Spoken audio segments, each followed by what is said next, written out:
क्या सुदामा जी ये बताओ, भाभी जी ने हमारे लिए कुछ भेजा था क्या? हमारे लिए कुछ नहीं भेजा। हमारे लिए क्या लेकर के आओ बताओ। अब बताइए, भगवान के पास कोई कमी नहीं है, लेकिन भगवान पूछ रहे हैं सुदामा जी से, हमारे लिए लेके क्या आए? किम उपायन मानीतम ब्रह्मन में भवता गृहात। ब्रह्मन भवता गृहात किम उपायन मानीतम, आप अपने घर से मेरे लिए क्या लाए? और इस प्रसंग में मैं एक बात कहना कभी नहीं भूलता, अक्सर कहता रहता हूं। मेरे गुरुदेव स्वामी नृत्य गोपाल दास जी की ऐसी करुणा मेरे ऊपर बरसती रही।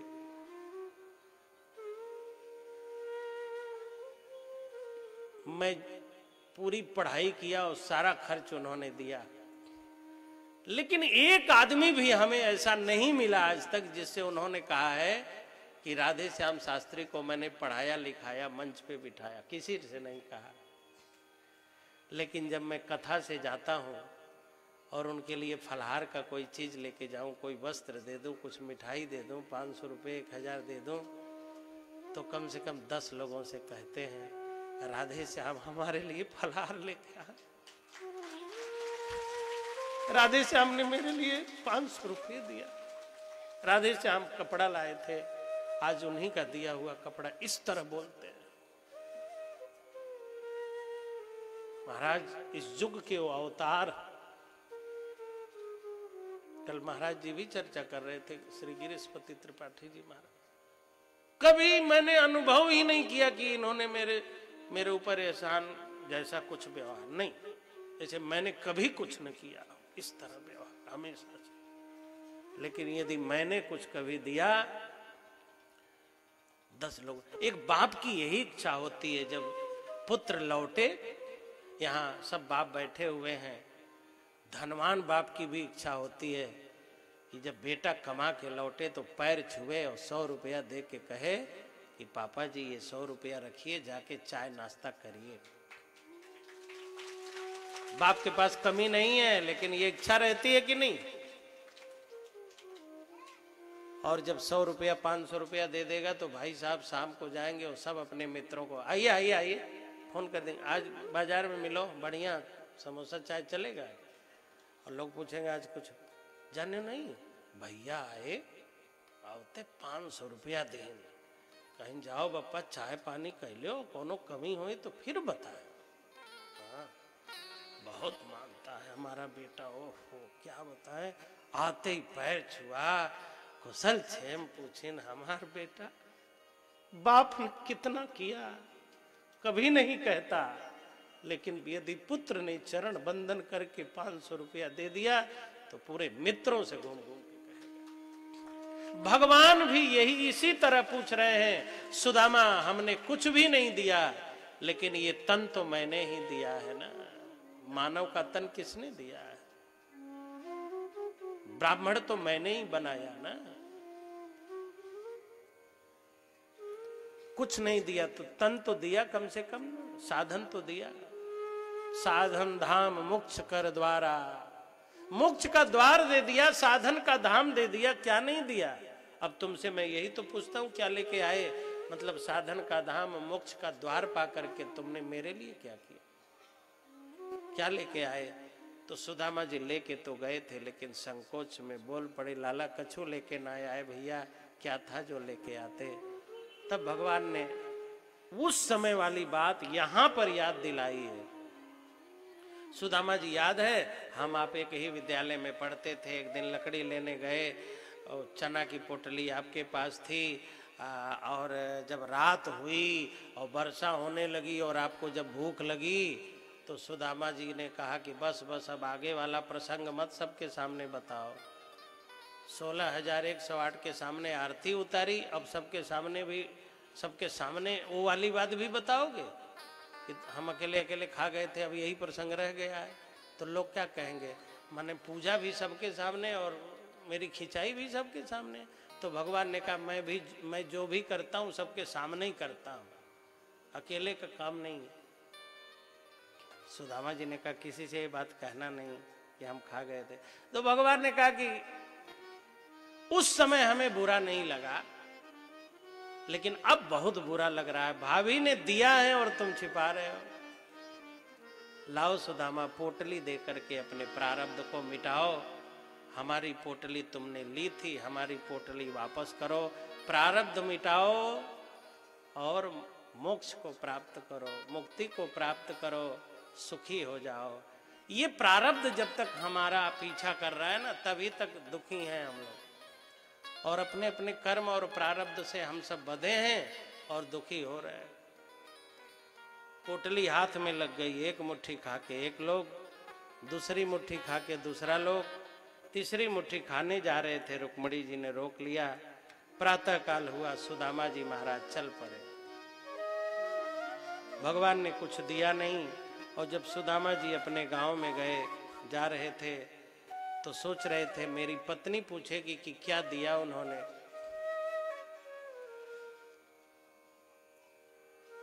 क्या दिया उन्होंने तो मैं क्या कहूंगा। तो सुदामा जी ने सोचा कि कह दूंगा बहुत दिया था, चोरों ने लूट लिया। झूठ बोल दूंगा, पाप लगेगा, नरक में चल जाऊंगा, लेकिन मेरे द्वारकाधीश की इज्जत तो बच जाएगी ना। मेरी पत्नी के निगाह में द्वारकाधीश गिरेंगे तो नहीं, क्योंकि नजरों से गिरा देना और गिर जाना बहुत बड़ी बात होती है। क्या समर्पण होगा कि एक बार सुदामा ने श्रापित दाना खाया, आज झूठ बोलने को तैयार है, लेकिन श्री कृष्ण का सिर झुक जाए ये मैं नहीं होने दूं।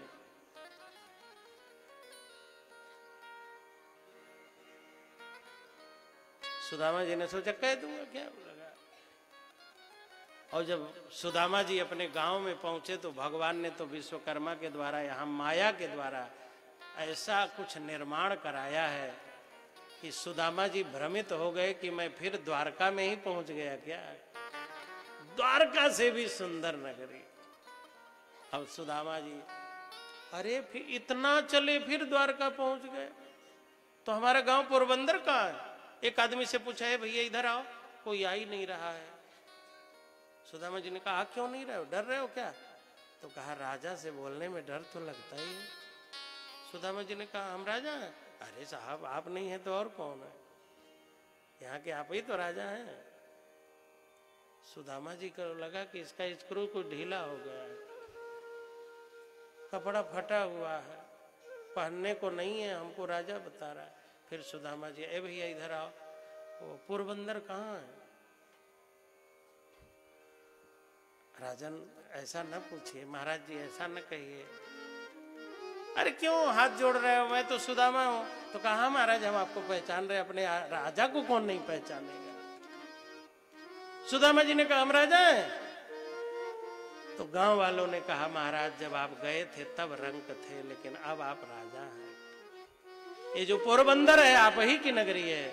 और महारानी देखो आरती सजा के सुशीला जी बैठी हैं, और सचमुच में सुशीला जी जब आरती लेके चली हैं तो वैभव देख करके लोग चकित हैं, और सुदामा की आंखों से आंसू झरझर झरझर चल रहा। वाह रे बांके बिहारी, वहां तो कुछ दिया नहीं और यहाँ इतना दिया कि संभालना मुश्किल है। तो जब दिया है तो सद्बुद्धि भी देना, ताकि मैं कभी गलत न कर सकूं। मैंने तुम्हारे भी हिस्से की पोटली खाई, तुम्हारे लिए कुछ किया, तो आज तुमने भी हमारे लिए कुछ किया। बस यही आशीर्वाद देना कि मैं लोगों के लिए कुछ कर सकूं, बस मैं लोगों के लिए करूं, भगवान के लिए करूं। आप समाज के लिए तो करते हैं, लेकिन समाज जिसने बनाया उसके लिए भी कुछ करो। और समाज का निर्माता ब्रह्म है, परमात्मा है। समाज के लिए करो तो भगवान के लिए भी कुछ करो। निर्गुणिया समाज को मत होने दीजिएगा, निरपेक्ष समाज न होने दीजिएगा। आप उस समाज के हिस्से बने जिस समाज के आदर्श श्री राम और श्री कृष्ण हो। उस समाज का आदर्श रावण और कंस न हो। हमारा समाज उधर बनते जा रहा है जिधर आदर्श रावण और कंस होने वाले हैं। आप उस समाज की सेवा करिए जिस समाज में श्री राम और भागवत को आदर्श माना जाता। सुदामा जी कहते हैं, बांके बिहारी मुझे देना सहारा, और कहीं छूट जाए न दामन तुम्हारा। इसी वैभव को पाके रावण ने आपको छोड़ दिया, कंस ने आपको छोड़ दिया,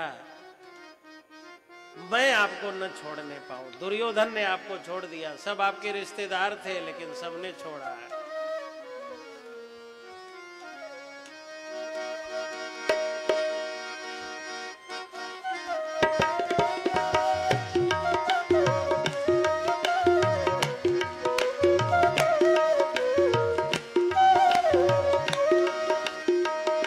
बांके बिहारी मुझको देना सहारा, कभी छूट जाए ना दामन तुम्हारा।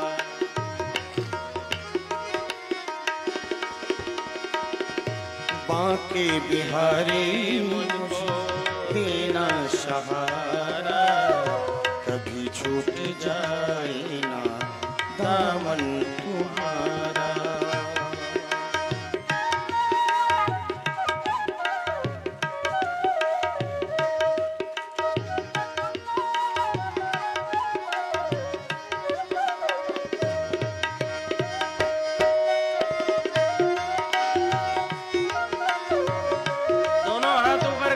श्री राधे।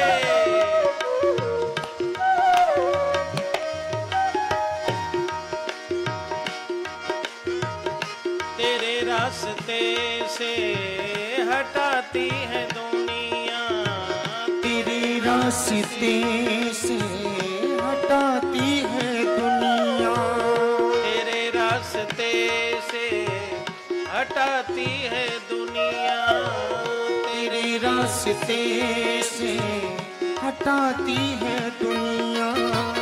इशारों से मुझे को बुलाती है दुनिया, इशारों से मुझको बुलाती है दुनिया।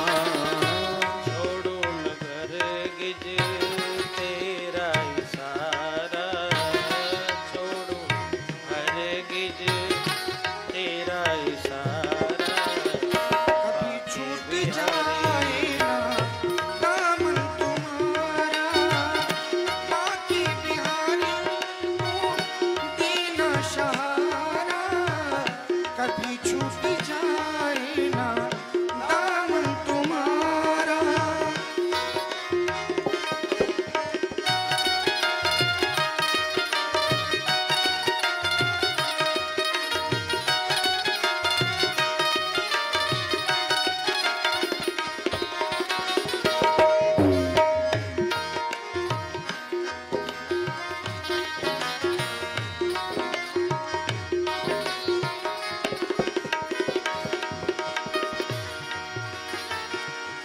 बांके बिहारी मुझको देना सहारा, कभी छूट जाए ना दामन तुम्हारा। बांके बिहारी मुझे देना सहारा, कभी छूट जाए ना दामन तुम्हारा। बांके बिहारी मुझे देना सहारा, कभी छूट जाए ना दामन तुम्हारा, दामन तुम्हारा। त्रिदेवों में बड़ा कौन? क्षमा के कारण भगवान विष्णु को बड़ा माना गया है, क्षमा गुण के कारण। वेद भगवान की स्तुति कैसे करते हैं? वेद ब्रह्म शब्दातीत है, और जो हम लोग बोलते हैं वो शब्द के द्वारा बोलते हैं। तो शब्द की क्या पहुंच ब्रह्म तक हो सकती है? लौकिक और सामान्य शब्दों की पहुंच तो नहीं है, लेकिन जो वैदिक शब्द हैं, जो हमारे ऋषियों मुनियों के द्वारा लिखे गए हैं, वो शब्द तो ब्रह्म तक पहुंचते हैं। ब्रह्म के दो विभाग हैं, शब्द ब्रह्म और पर ब्रह्म। श्री राम कृष्ण पर ब्रह्म है, और वेद रामायण भागवत शब्द ब्रह्म है। पर ब्रह्म का प्रभाव पड़े न पड़े, लेकिन शब्द ब्रह्म का प्रभाव पड़ता है।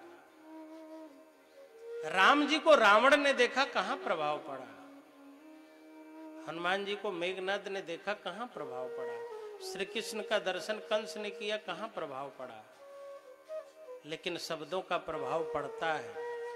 मैं भागवत सुना रहा हूं और अभी कोई उल्टी पुल्टी गाली गलौज देने लगूं तो लाठी उठा लेंगे कि नहीं आप। मैं भागवत सुना रहा हूं तो कथा सुना रहा हूं, गाली भी दूंगा तो शब्द ही दूंगा। तो कथा और गाली दोनों के साधन शब्द ही हैं, कुछ और तो नहीं है। लेकिन अच्छे शब्दों को सुन के आप हाथ जोड़ते हैं और गलत शब्दों को सुन करके आप गाली लाठी डंडा के लिए प्रेरित होते हैं। तो जब गाली जैसे निकृष्ट शब्दों में इतना प्रभाव है कि गाली सुन के आप लाठी डंडा उठा सकते हैं, उन गालियों का वर्णन क्या रामायण में है, वेद में है? कहीं नहीं है। तो जब गालियों का वर्णन वेद पुराण में नहीं है और उन गालियों का इतना प्रभाव कि गाली सुनते ही आपको क्रोध आ जाता है, तो जिन कथाओं का वर्णन वेद और पुराण में है तो गाली को सुन के क्रोध हो सकता है, तो क्या भागवत को सुन के कुछ भी नहीं होता होगा? अरे बोलो ना, गाली सुन के कुछ होता है कि नहीं? बोलो, या शुरू करूं? गाली सुन के कुछ होगा कि नहीं होगा? क्या उन गालियों का वर्णन वेद रामायण भागवत में है? तो जिसका वर्णन कहीं नहीं है उसे सुन के हो रहा है, तो भागवत और रामायण सुन के कुछ नहीं होगा? बोलो ना, होता होगा, पता नहीं चलता है। कई बार हो जाता है लेकिन पता नहीं चलता है। जैसे कई बार बीमारी हो जाती है और पता चलता है 5 साल बाद। शुगर है और 7 साल बाद चेक कराया, अरे हमरो शुगर, अरे हमरो ब्लड प्रेशर, तो रहा लेकिन पता नहीं चला। ऐसे भागवत सुन के होता है, पता तो बाद में चलता है जब आंसू बरसने लगते हैं उसके लिए।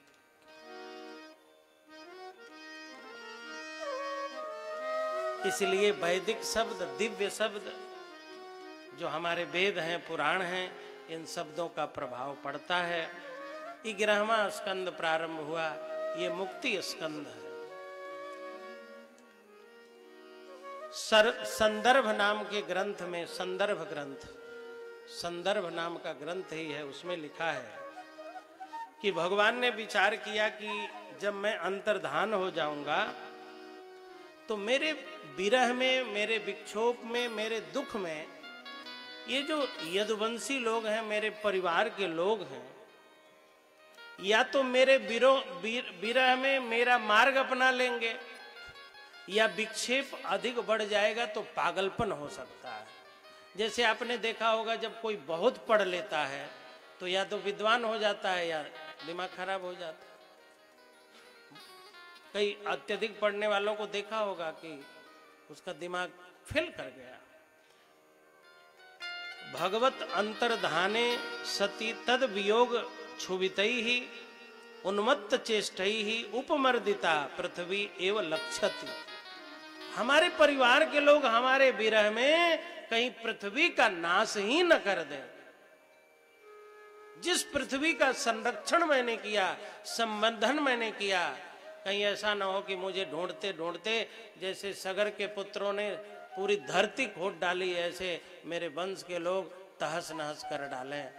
तो चलो मैं अपने सामने ही इन सब का अपनी माया के द्वारा वध करा दूं, क्योंकि कोई दूसरा मारेगा तो कलंक लगेगा कि ये श्री कृष्ण के परिवार के हैं और दूसरे दैत्यों ने, राक्षसों ने मारा, और आपस में एक दूसरे को मार के मर जाएंगे तो कलंक तो नहीं लगेगा। भगवान ने यदुवंशियों के नाश का विचार किया और फिर भगवान ने ऐसी लीला की कि परिजनों ने हंसी ठिठोली की, विनोद किया, श्राप मिला एरर का घास के माध्यम से, मूसल निकला। सब कथाएं बड़ी प्रसिद्ध हैं। वसुदेव जी महाराज ने नारद जी महाराज से पूछा, भगवान कल्याण कैसे होगा? नारद जी कहते हैं वसुदेव जी कल्याण अभी बाकी ही है क्या? कल्याण अभी बाकी है। नारायण ब्रह्म भगवान पुत्र रूप में प्राप्त हो गए, अब कौन सा कल्याण चाहते हो? अब क्या चाहिए तुम्हें? ब्रह्म की प्राप्ति क्या कल्याण नहीं है? ब्रह्म पुत्र बन के आया, क्या ये कल्याण नहीं है? कल्याण तो हो गया है, लेकिन कल्याण का बोध नहीं हुआ है अभी तक। हो गया है कल्याण, लेकिन बोध नहीं हुआ है। तो 9 जोगेश्वरों का संवाद सुनाते हैं। कहते हैं कि ऋषभदेव जी के जो 100 पुत्र थे, उसमें अंतिम जो 9 भाई थे वो 9 जोगेश्वर के नाम से कहलाते हैं। कवि हरि अंतरिक्ष प्रबुद्ध पिप्पलायन आविर्होत्रोथ दुमिलश्चमस कर भाजन। कवि हरि अंतरिक्ष प्रबुद्ध पिप्पलायन आविर्होत्र द्रुमिल और करभाजन। एक दिन मिथिला में पधारे तो राजा विदेह सत्संग कर रहे थे। 9 को प्रणाम किया और कहा, भगवान हम आपसे जानना चाहते हैं। विदेह ने पूछा कवि नाम के योगी से, दुर्लभो मानुषो देहो देहिनाम क्षण भंगुरः तत्रापि दुर्लभम मन्ये वैकुंठ प्रिय दर्शनम। हम आपसे पूछना चाहते हैं भक्तों का धर्म क्या है? धर्म अनेक प्रकार का होता है, लेकिन जो भक्तों का स्वभाव है, चरित्र है, आचरण है, वही भक्तों का धर्म है। तो भक्तों का धर्म बताइए। हम भक्तों के धर्म के विषय में जानना चाहते हैं। भक्तों का स्वभाव क्या है, भक्तों का आचरण क्या है? तो कवि कहते हैं कायेन वाचा मनसेन्द्रियैर्वा बुद्ध्यात्मना वानुसृत स्वभावात्। भक्त वह है मन से, वचन से, कर्म से जो भी किया है, यदि बुरा किया है तो स्वीकार कर लिया ये मेरा है, और यदि कुछ अच्छा हो गया तो सब प्रभु का है। भक्त अच्छाई अपने ऊपर नहीं लेता, लेकिन बुराई की सारी जिम्मेदारी अपने ऊपर ले लेता है।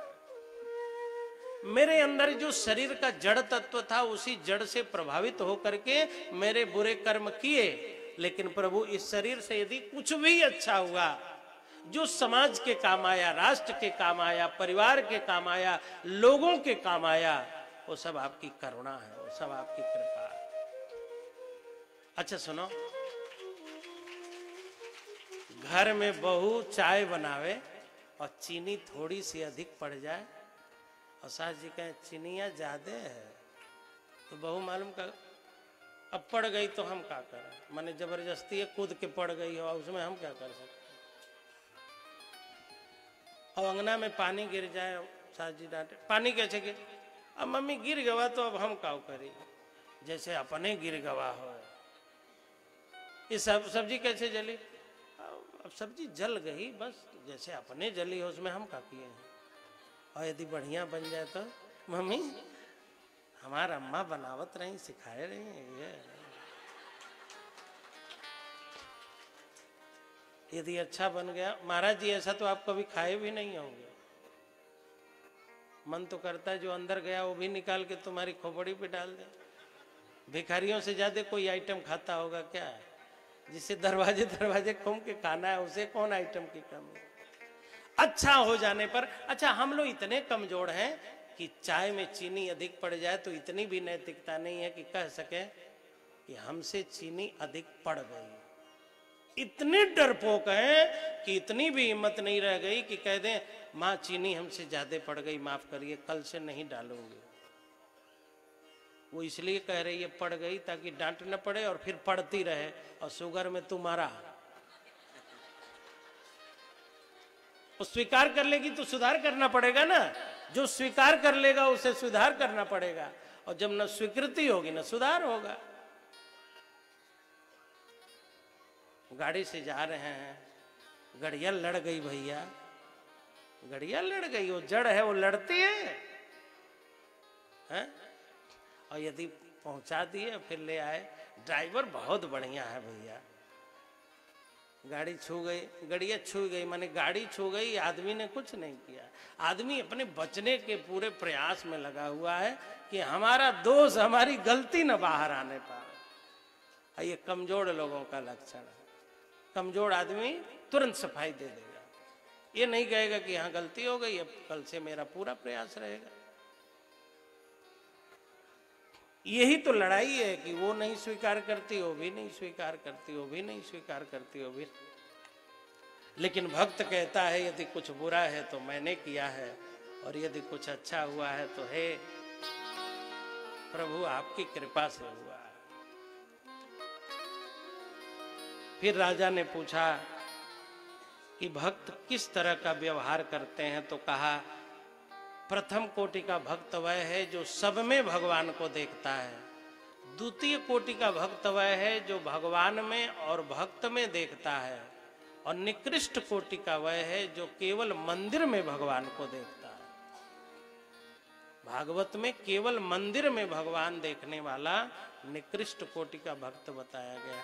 निकृष्ट मतलब यहाँ तृतीय चरण में बताया गया, उत्तम कोटि का नहीं बताया गया। उत्तम कोटि का वह भक्त है जो सब में भगवान देखता है। एक भाई साहब हमको अपने घर में ले गए, महाराज जी चलिए मेरा घर देखिए, ड्राइंग रूम है, किचन रूम है, बेडरूम है, ये भगवान का रूम है। तो मैंने कहा यहाँ भगवान रहते हैं और बाकी घर में शैतान रहता है क्या? जब से मंदिर में ही केवल भगवान को हम लोग मानने लगे, तब से धर्म की जो गति है, धर्म की जो व्यापकता है, उसका बहुत नुकसान हुआ है। मंदिर में भगवान रहते हैं ये सत्य है, लेकिन केवल मंदिर में ही रहते हैं यह पूर्ण सत्य नहीं है।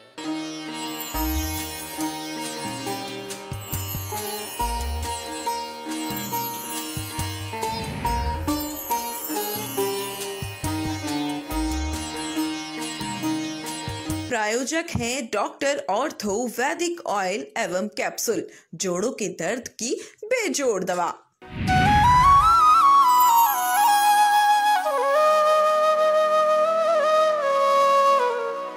रूप Mantra ayurvedic face cream and face wash. इसकी आयुर्वेदिक देखभाल आपको दे pimples, wrinkles, blackheads, dull skin और डेड स्किन जैसी हर प्रॉब्लम से relief. Skipper Pipes now brings you premium quality chrome plated bath fittings and accessories. Skipper also provides PTMT bath fitting that includes flow PTMT fitting, Bravo cistern and seat covers fixed for life.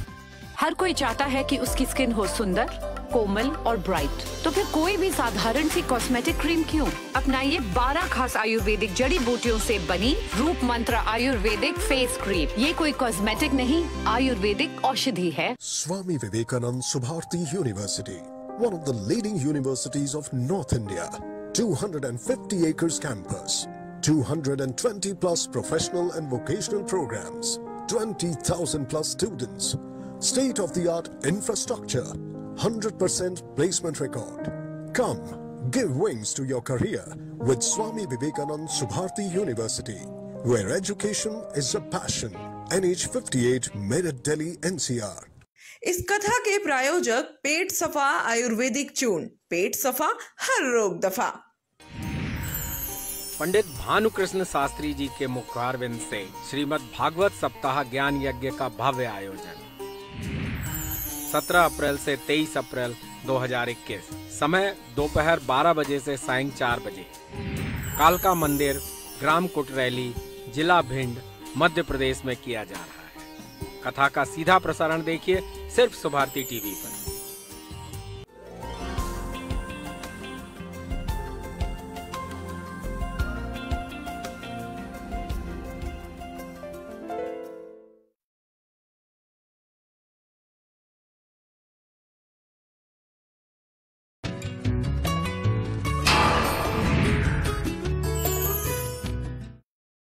नमस्कार, आप सभी का बहुत बहुत स्वागत है हमारे विशेष कार्यक्रम महाकाल ज्योतिष में, और मैं हूं एक बार फिर आपके साथ रश्मि मेनन।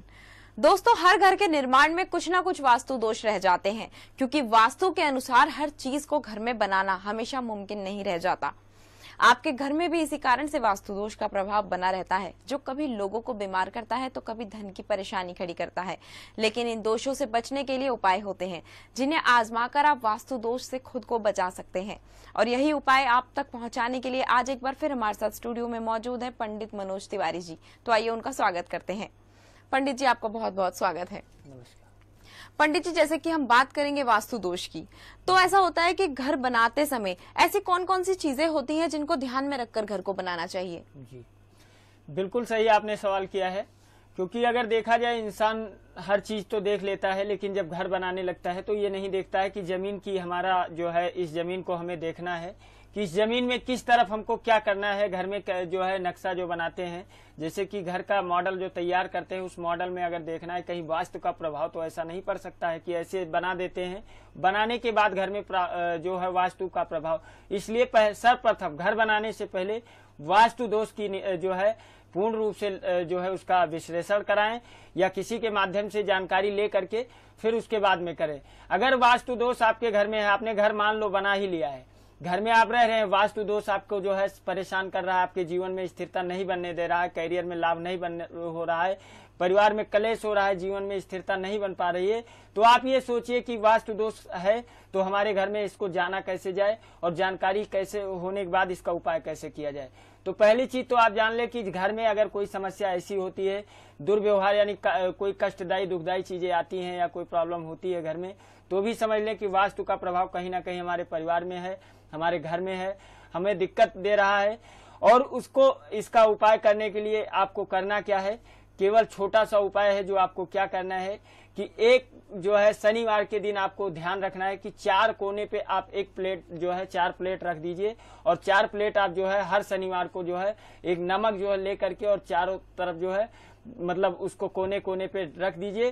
साथ साथ में घर में कोई भी कार्य करते हैं तो नमक का पोछा जो है जरूर नमक डाल करके पोछा से साफ करें, तो ये समझिए वास्तु का प्रभाव भी खत्म होगा, साथ साथ में आगे उन्नति मिलेगी। और ये भी देखें कि ऐसी कोई दिक्कत हो रही है, वास्तु का प्रभाव हो रहा है हमारे घर में, ऐसी कोई समस्या हो गई जिसके कारण जो है इसको नहीं दूर हो रहा है छोटे मोटे उपाय से, तो वास्तु का एक निवारण होता है, शांति होती है, जो पूजन घर में आप जो है वैदिक ब्राह्मणों के माध्यम से बैठ करके करवा सकते हैं। इसकी निवारण होने के बाद आपके वास्तु का प्रभाव भी हटेगा, और जैसा भी पंडित जी बताते हैं उस माध्यम से आप कीजिए, आचार्यों के माध्यम से कीजिए और लाभ आपको जरूर होगा। जय सिया राम। पंडित जी, इस विषय पर ऐसे ही बातचीत करते रहेंगे। फिलहाल एक कॉलर जुड़ चुके हैं, चलिए पहले उनसे बात कर लेते हैं। स्वागत है आपका हमारे कार्यक्रम में, अपना नाम बता दें।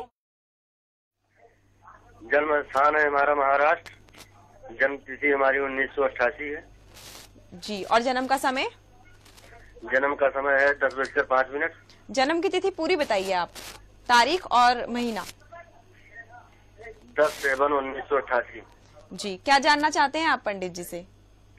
पंडित जी से जानना चाहते हैं कि हमारा ऑटो पार्ट का बिजनेस का काम हो रहा था यहाँ पे मुंबई में, तो वो ठीक से चल नहीं पा रहा है, कुछ दिनों से बहुत सी अड़चने आ रही है इसमें। जी, जय सिया राम। जय सिया राम महाराज। वृश्चिक लगन और वृष राशि बनती है आपकी। जी महाराज। लग्नेश के स्वामी मंगल और राशि के स्वामी आपके जो है वो आपका शुक्र बनता है। लग्नेश का स्वामी आपका मंगल जो है इस समय विराजमान है, अगर देखते हैं पंचम में, और जो है राशि का स्वामी आपके वृष स्वामी शुक्र होता है। शुक्र की स्थिति देखते हैं जो 7वें भाव में। प्रश्न ये बताइए, कोई जो कार्य करते थे पार्टनरशिप का तो नहीं था आपका? ऑटो पार्ट का काम जो करते हैं उसमें आपके जो है समस्याएं लगभग में आ रही हैं, 2 सालों से समस्याएं आ रही हैं, ये भी मैं कहूंगा।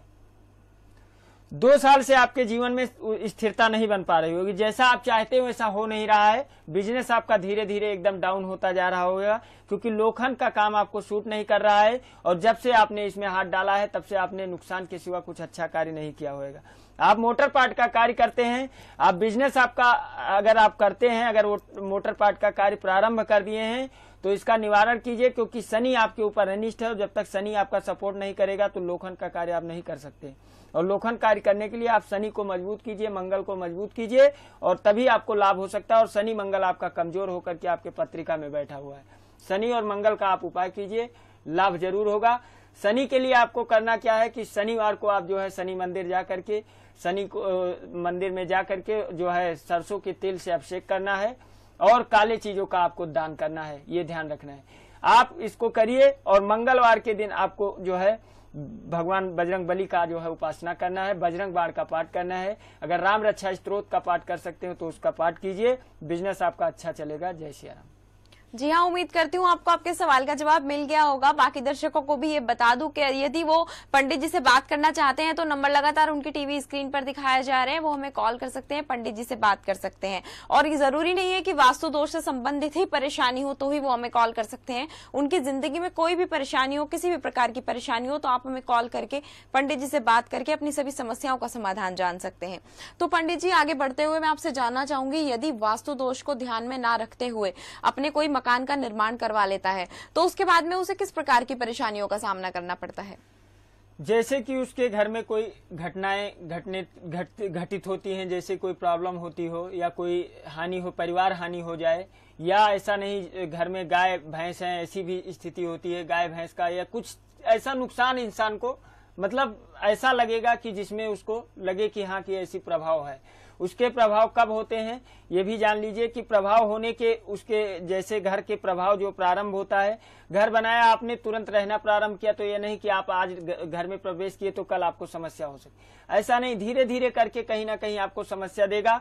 और जब समस्या देगा तो बड़ी समस्या देगा, क्योंकि वास्तु ऐसा प्रभाव है कि वास्तु दोष का प्रभाव जब पड़ता है कुंडली पर या परिवार पर, घर पर पड़ता है तो वो समझ लीजिए वास्तु से रहित अगर रहता है तो अच्छा है। अगर वास्तु उसके ऊपर है, प्रभाव है, उसके घर में प्रभाव वास्तु दोष का है, तो उसको ये देखना चाहिए कि हमको ये समस्या हो रही है तो इतने दिनों से हो रही है तो क्यों हो रही है, और ऐसी समस्याएं क्यों हो रही, परिवार में ऐसी समस्या कोई दिक्कत आ जाती है, कोई बीमारी आ जाती है, तो आप ये जरूर सोचिए कि बार बार आदमी बीमार रहता है घर में। लोग कहते हैं जैसे कि नया घर बनाया लेकिन घर में जाने के बाद से तब से कोई ना कोई बीमार ही रहता है, तो ये सोचिए कि ये वास्तु का प्रभाव है जिसके कारण वो घर आपको सूट नहीं कर रहा है। उस जो है घर की पूजन करवाएं और घर की पूजन करने के बाद आप गृह प्रवेश करें और वास्तु को देखते हुए प्रवेश करें, और उसके बाद देखिए कि आपके जीवन में कोई ऐसी समस्याएं, आपके परिवार में कोई ऐसी समस्याएं नहीं आएंगी। जय श्री राम। जी हाँ पंडित जी, तो आपके कहने का मतलब ये है कि अगर वास्तु दोष को ध्यान में ना रखा जाए तो घर के अंदर सुख समृद्धि सब खत्म हो जाती है, नष्ट हो जाती है, और किसी भी चीज की प्राप्ति नहीं हो पाती है। इस विषय पर आपसे और जानकारियां लेते रहेंगे। फिलहाल एक कॉलर जुड़ चुके हैं, चलिए उनसे बात कर लेते हैं। स्वागत है आपका हमारे कार्यक्रम में, अपना नाम बता दें। सुनील जी, आप अपने जन्म की तिथि, समय और स्थान बता दें। 7 तारीख 8वां महीना 1974। जी, जन्म का समय और जन्म का स्थान भी बता दें। 9:45